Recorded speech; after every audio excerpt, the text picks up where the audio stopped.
Hello and welcome back to another episode of Breakfast with a CEO with your favorite Nordic CEOs. I'm your host, Matt C. Smith. And remember, this is a She podcast and they have an event coming up very soon. So if you haven't checked it out already, go to sheconference.no because guess who's speaking?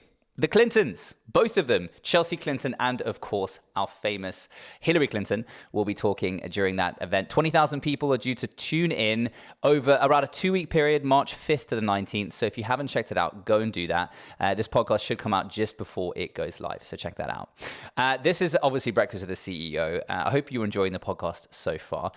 This is a podcast where we just talk to some interesting CEOs over breakfast conversation. It's easy conversation. And we want to extrapolate some of their leadership qualities, the things that they've learnt over their career that they found most interesting, and the things and qualities they think we should all ingrain ourselves in to get to that kind of leadership role, if we so choose to be there.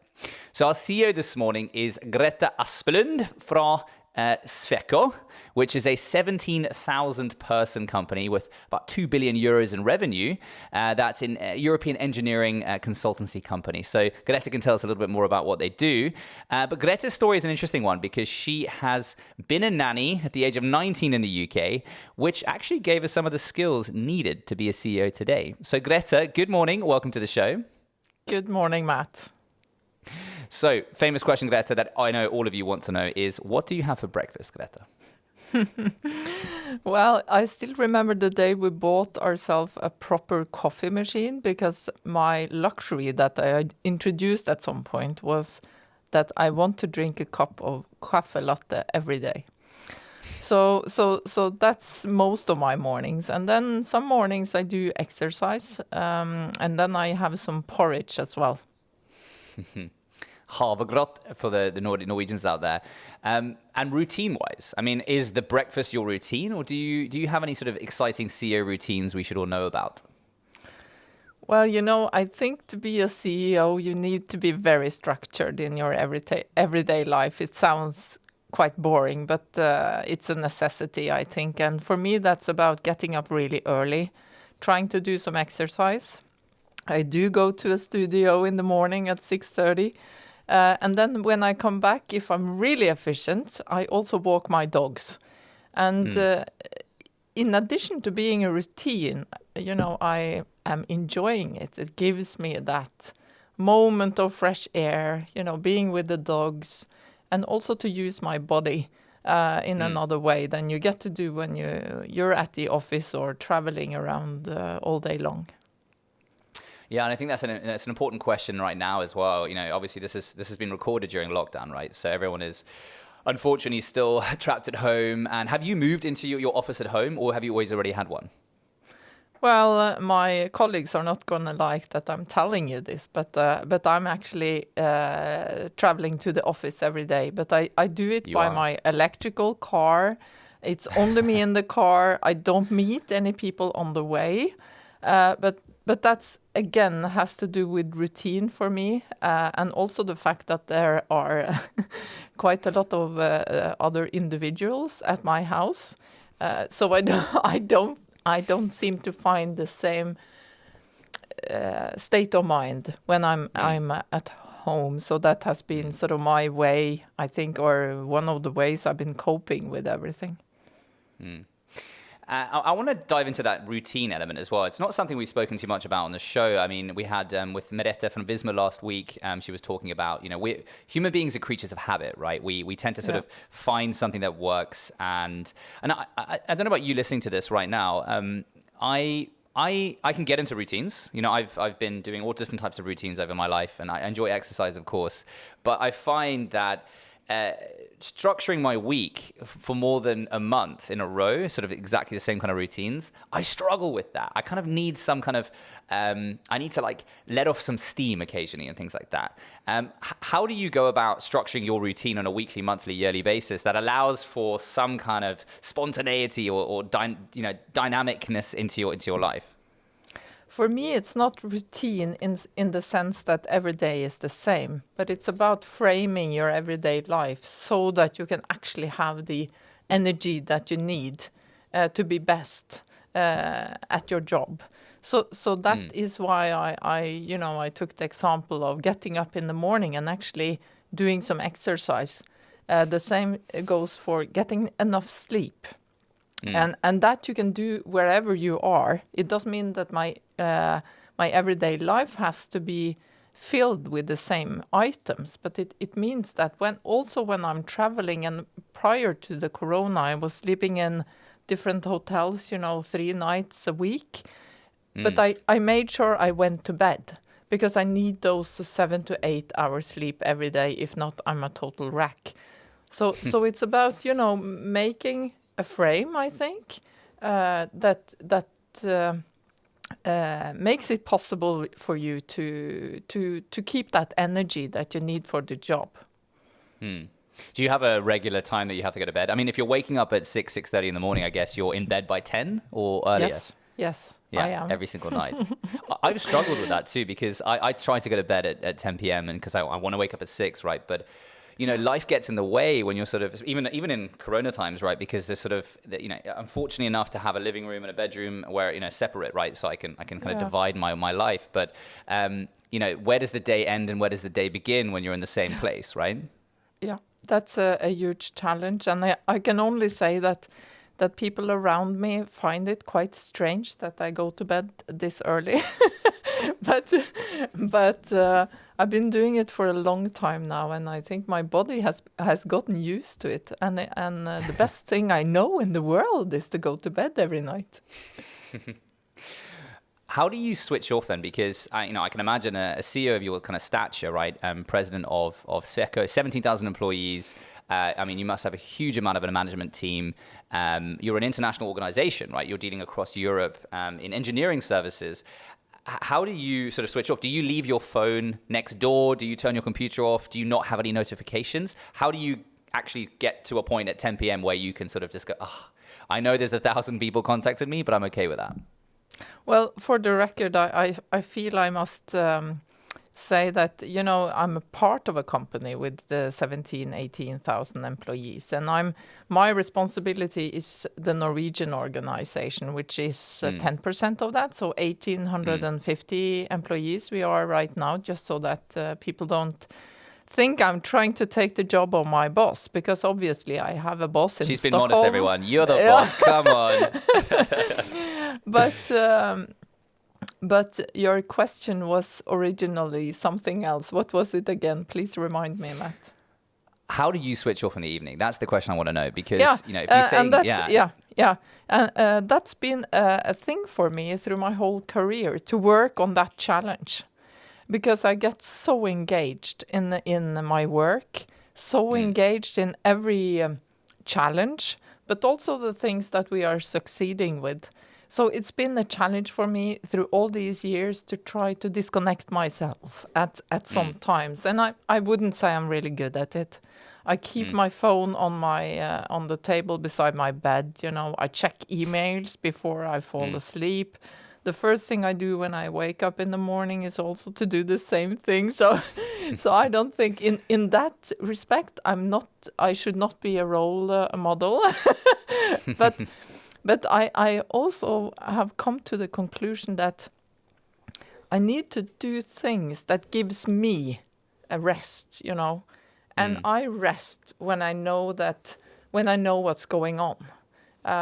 So the clear split between private and work, that doesn't work for me. It works better. My shoulders are lower when I can sort of just. Yeah, when it's a mix, I guess. You have that role. You can't just leave it there and then step out of your role. Whenever I go around, I meet people. They know who I am. It might be when I am at the shop, right? I still always have to remember that I have this role. Whatever I do can be seen by other people as fitting or not. And do you feel monitored? Is this sort of almost like how a celebrity would feel? Do you feel like I can't step out of line because if I am, then I obviously will be called out? No, I don't feel monitored at all. And I think that's obviously a bigger challenge probably for people that you've had in this podcast, like Telenor's CEO. Sigve Brekke, huge exactly. company. But I have had these experiences, when you're at a fitness center and then someone approaches you when you are there, and you think that you're all in your private sphere, but you're not. Yeah. You realize that you're not, or in a shop or other places, and that is, at least for me, that has been very sort of a reminder that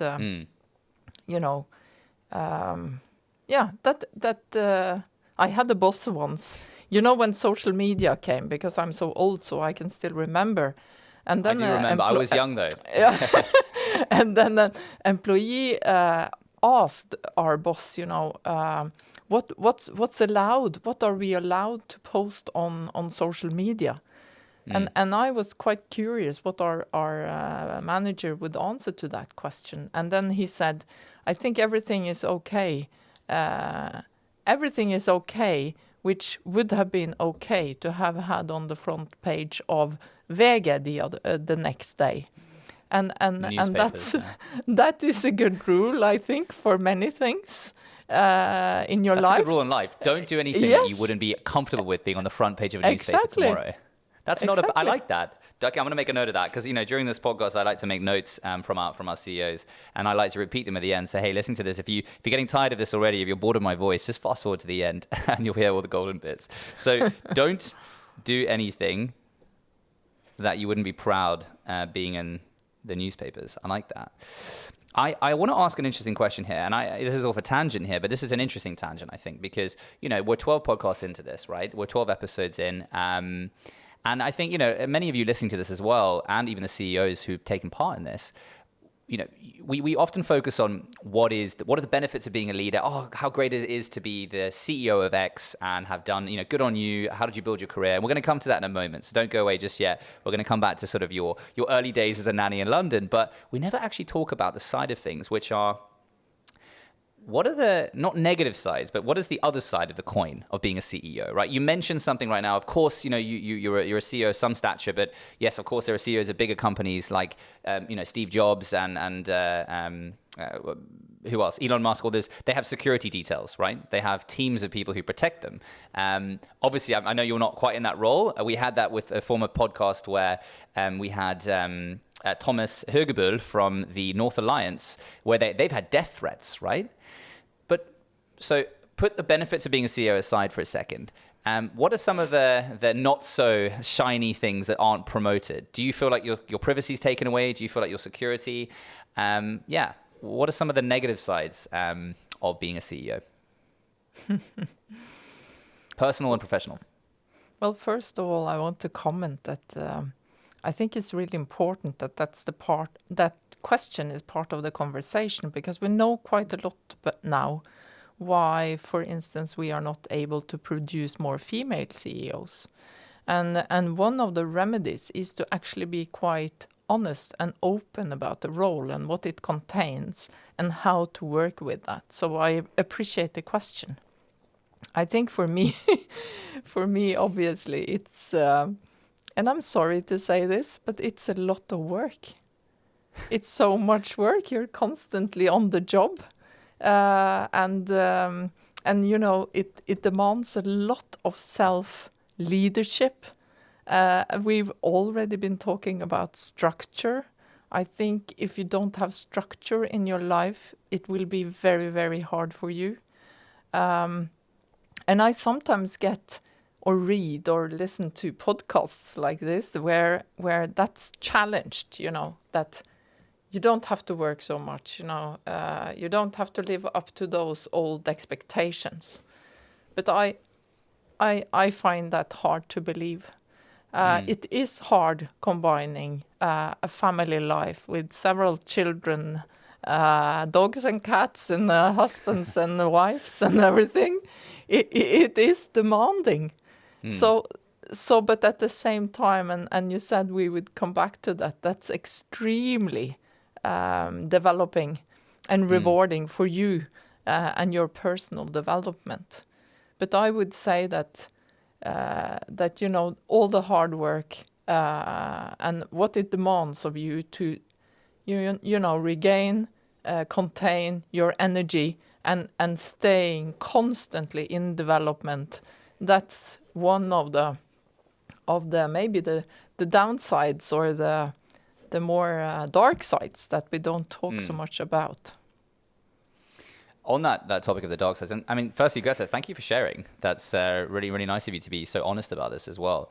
On that note of the dark side, I mean, what other sort of areas do you feel that, because one thing I've experienced with some of the CEOs we've spoken with, that they're at the pinnacle of their career, right? You've hit the top.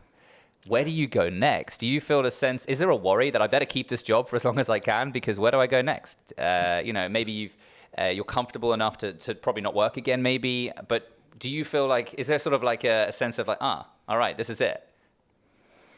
Well, I must say, I think as part of our modern working life, we should all think about and take responsibility for our own careers.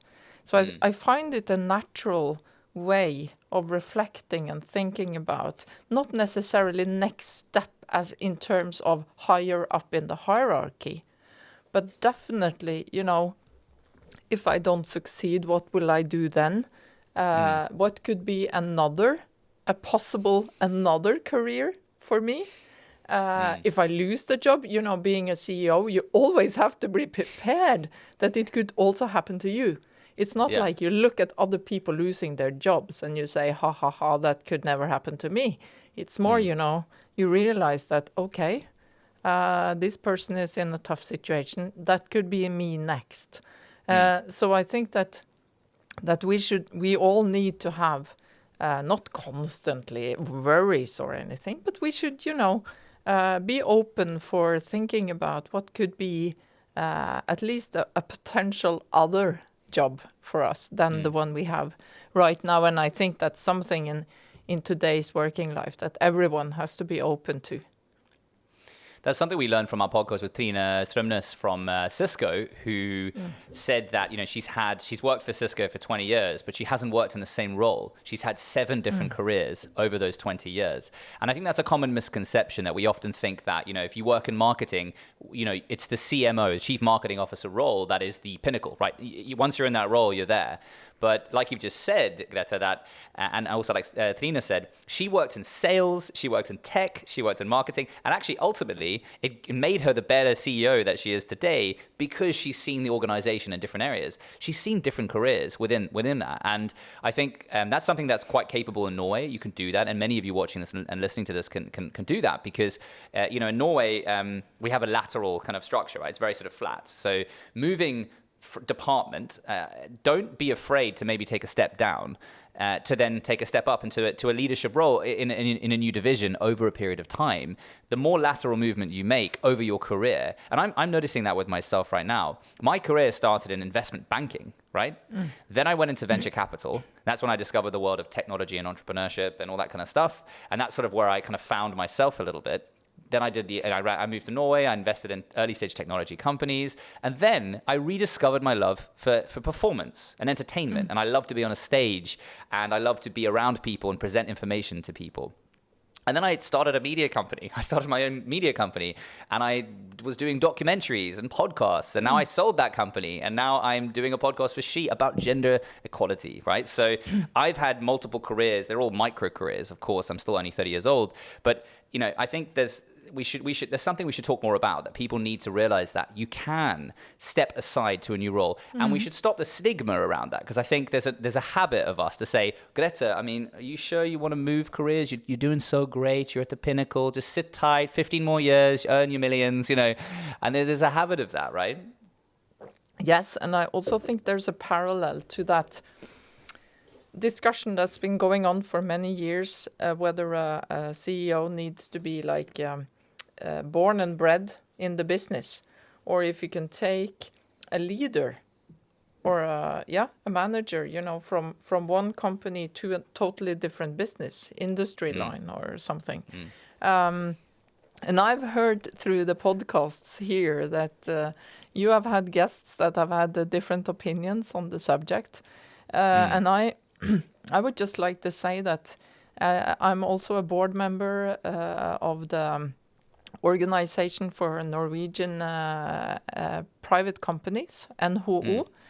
And what we see very clearly, of course, is that the silos that we've historically had between different segments or different industries in our private in the private companies, those are being built down now. And companies that traditionally have belonged to one silo or one segment, they want to be identified with something else. And I think that also does something to us who are supposed to be working in these companies, right? You also need people and profiles who can build bridges, who has the whole perspective more than the specialized one. So I think this is parts of the same dialogue, so to speak. I want to jump back to the beginning of what you just said. That's fascinating as well. I want to follow up on the point about are you born a leader or can you learn to become one? Is that the real question? I don't know. Is it? Well, for me, the answer to that is really clear. You are not born a leader. You can train. And I think that most leaders today are also quite aware that every day you go to work is a training day. And I remember, actually, very specifically that day when I realized this, because I felt that there were so many expectations, and this was many years ago, I was much younger, more inexperienced. And I was struggling with these thoughts, am I the right one? Do I have the right, breed, the right background, the right education and all that? And then I realized it's all about, the training. And that's also why I said that we must talk about the hard part. Because you go to work every day and you do your best, and then you must reflect. What was this successful? Was it not? What should I do even better next time? It's all about training and trying to improve yourself together with the organization and, of course, the world around us. As companies today, they live in a symbiosis with the world around them, and you have to identify yourself with that. Reflection, you mentioned, is that something you have to schedule in your routine before 10 p.m.? Well, I'm trying actually to make more room for it. Yeah, it's really hard, but what has helped me is with my management team. We started out several years ago. We have this item, the first item on our agenda. We meet once a month, and then the first item is check-in. And we started out very cautiously, with what can we share under the check-in agenda point. When I was saying, yeah, you can share anything. How was your weekend? Anything going on in your private life, or are there any other things here at work? And now this has developed into the most important agenda point on our monthly meetings. And this is where we share all the information. And during the Corona time, it's become so important, right? Because you don't meet each other in the hallways and stuff. So that just that sharing information. How am I? What's personal. happening? Personal, yeah, kind of like also at home, if you everything. if you like, it's up to you. But also all the informations, and then on top of that, have some reflection about. Okay, I've been listening to myself, to everyone else. What does that actually mean? What does it say about the situation we're in right now? And actually, that's been so helpful in terms of establishing a more long-term perspective. Being in a situation now where you very easily become very short-sighted, right? But Grete, on that leadership angle there, you mentioned how you get together with your management team once a month and you do personal check-ins as well as obviously business area check-ins, right? What has stood out to you during your journey and up to this day that is the most important qualities for a leader to have in 2021 and going for the next 10 years? Yeah, when you ask me that question, you remind me of something that I've become more and more obvious of as I grow older. I think it's very hard to be very sure in these questions. And that, I think, has to do with the fact that I have experience being a manager and top leader in different companies, that your leadership has to reflect the context that you are part of. Both the context that you're part of, but also the customers and the people that you are there to serve. But you know, that being said, I still think that there are some some things that I believe in. I do believe in being trustworthy. I have seen the immense power that it might give you if what you do is what you have said you should do. And I have also seen the immense downsides by failing to do what you said that you would do. And if people see that, okay, she walks the talk, not just she, but her management team, you know, her organization, it creates a lot of power in the organization. So I do think that that's extremely important. And then there's one thing that I do believe in that is connected to why it can be hard to be a leader, and that's availability. I think you need to expose yourself. And maybe traditionally in that, you know, saying that we have a private sphere and then we have a work sphere, then we have also protected ourselves quite a lot.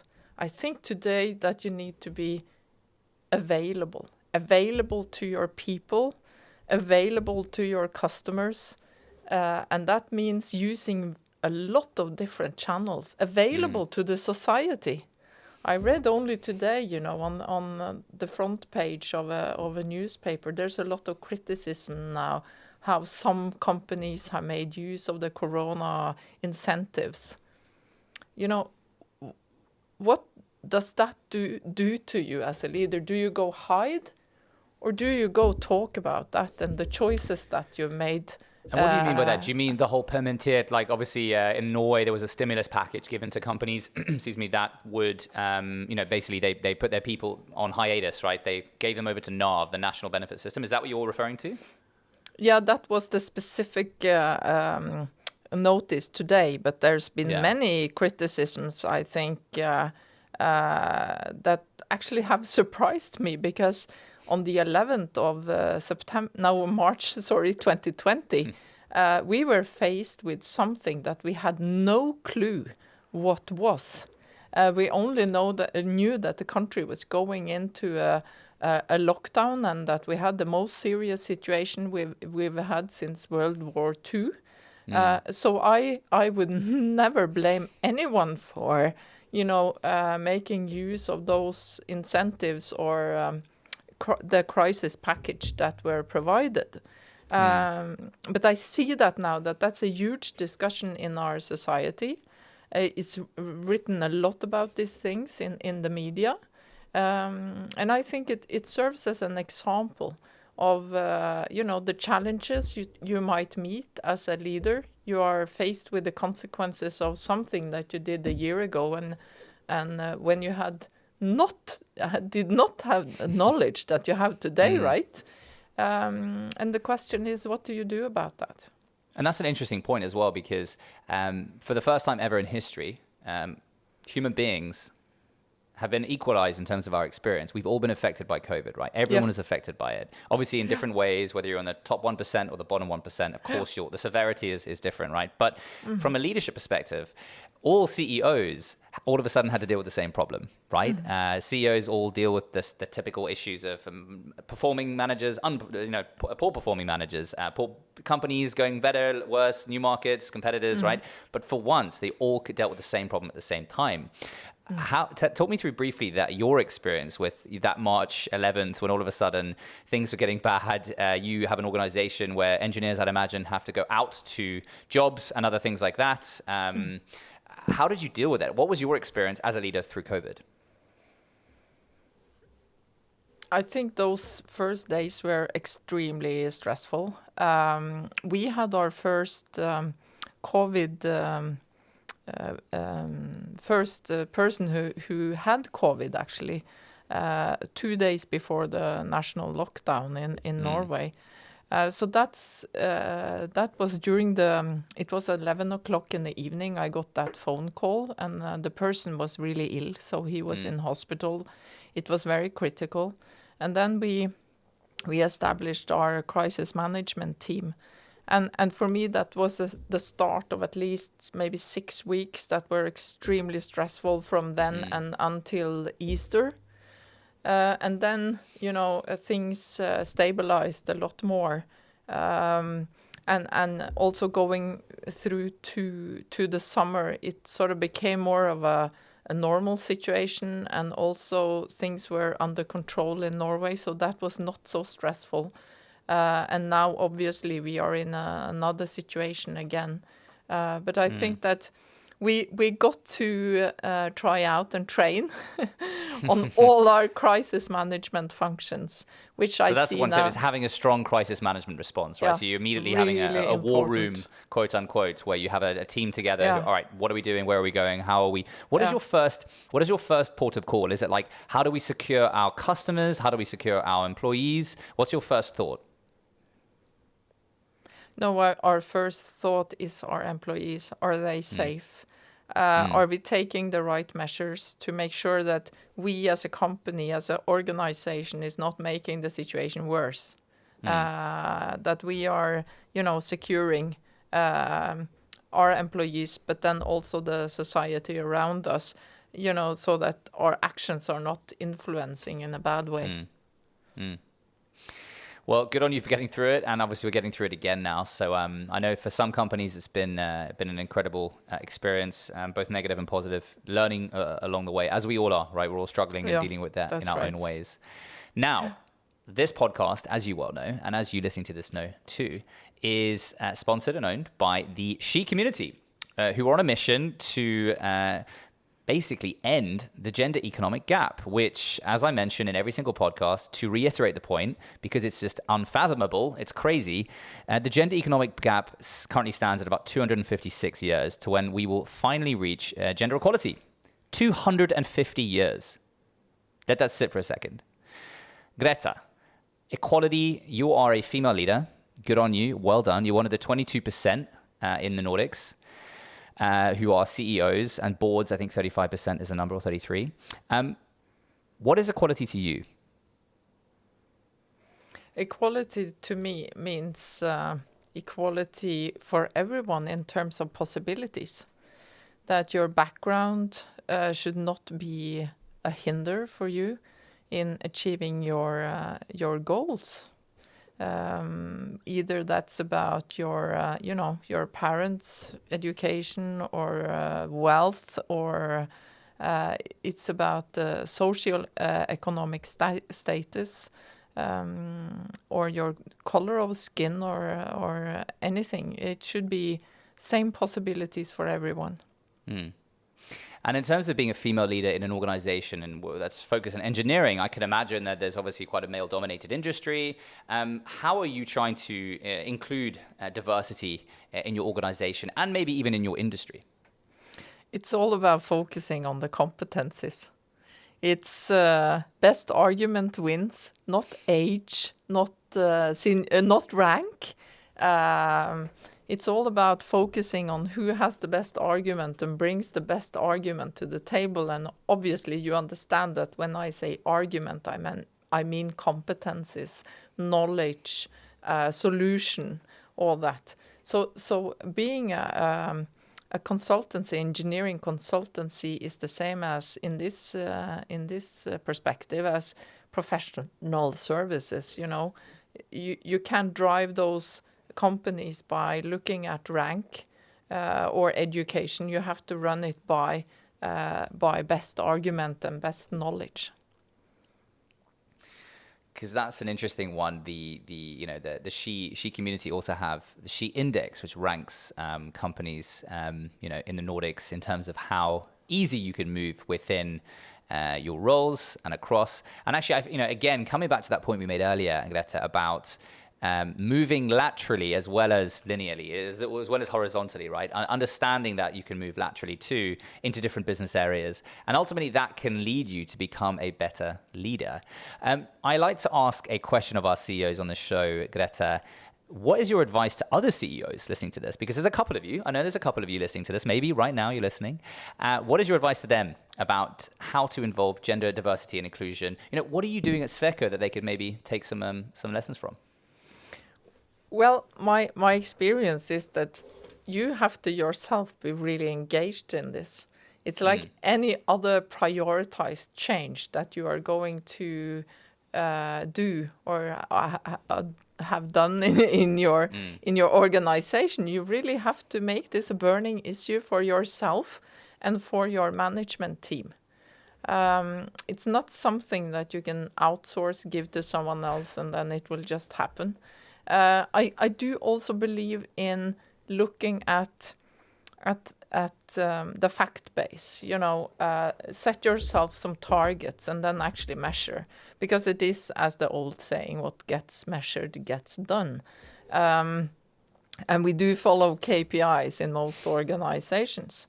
It's also about showing your own enthusiasm and ownership to this by making sure that potentials in your organization are dressed for taking up roles, because that's maybe, at least my opinion, that maybe it's not so easy for managers on lower level to see this. Maybe it's the competition is harder. I don't know, but at least for me, I take that as an extra responsibility, is that I make sure that we dress people, we help them grow into roles that they might not otherwise have the opportunity to have. Mm-hmm. Thank you, Grete. We're going to round this off, I think, with a couple of questions which I love to ask as well. I realize we still haven't answered the question that I asked at the beginning of this, where I set our audience up, you listening to this, about you being a nanny in London. Maybe you might have to reach out to me or Grete personally, and we can give you the real story there. But Grete, what is the legacy you'd like to leave as a CEO? Well, that's a question that you should know already when you enter the position, right? But it's still so hard, and it keeps changing. I think for me the important legacy is that customers, employees, and the society around us see the value that we as a company are bringing to the table every day by the constructions we are making, by everything from the house you live in to the offices you are working in, the kindergartens, the schools, the trains, the energy provision, solutions for that. That's something I would like to leave behind, is that, okay, I made this not just available, but that people could see the value that we are bringing to the table. Grete, thank you so much. I'm just going to sum things up, as you all know I love to do, but I'm going to ask you one question. I'm going to give you some time to think about it while I read off my favorite summary from this conversation. My last question, I'd love to just say to you, and actually it's for everyone listening to this right now, what would be your message to everyone listening to this now? It can be a personal or a professional message, something you'd like to leave them with from our conversation today. So I'm going to just sum things up very quickly for all of you. Thank you so much, Grete. I love this conversation because we got the real honest truth about not the dark side, but this other side of the coin of being a CEO, right? As Grete said earlier, don't do anything you wouldn't do. Don't do anything you wouldn't want to see on the front page of a newspaper tomorrow. That's a nice way to lead your life, maybe. What do you think? Do you agree or do you disagree with that? Let me know at Matt C. Smith on Instagram, or Grete. I'm sure your handles Grete Aspelund, Sweco. Let them know as well. We'd love some interaction with all of you about this too. Every day you go to work is a training day. treat it like that. So I think that's a nice, beautiful message to think about. If you face any turmoil, any problems, what is this trying to teach you? Right? How to deal with conflict. I think that's a nice way to live your life too. Nice one, Greta. Thanks for that one. Reflect. Greta's trying to do a better job of that too, but I've seen the importance and the benefit as well of reflecting. Obviously, it's not all realistic to reflect every day, but if you schedule something, you're more likely to do it. So whether you reflect on a weekly, a monthly basis, I know that gratitude journals have become very popular. Maybe you have one too. Leadership should be a reflection of the context of the organization you're in, as well as your customer base, right? So you should create an organization and lead based on who your customer base is. So not having an organization that's all men or all women, or all Norwegian or Swedish. It should be an organization that's diverse in every aspect of things. And on that point about equality, something beautiful you said, the best argument wins. Greta, what's your answer to my question? Be who you are because you're good enough. I love that. Be who you are because you are good enough. Grete Aspelund, CEO of Sweco. Thank you so much for joining us. The She Podcast, Breakfast with the CEO. Thank you, Matt. Thanks so much for listening, everyone. Don't forget that the She Conference is coming. I think it's the 5th to the 19th of March. If you aren't signed up, go on to sheconference.no. Check it out. We've got some great speakers, as I mentioned, Hillary Clinton and Chelsea Clinton, as well as, I think, Sadiq Khan, Mayor of London, and a stream of other incredible people talking about gender equality and diversity. I've been Matt C. Smith, and I hope to hear from you through Instagram, through Facebook. Hit me up on any channel, and I'll answer your questions. Have a nice day, wherever you are.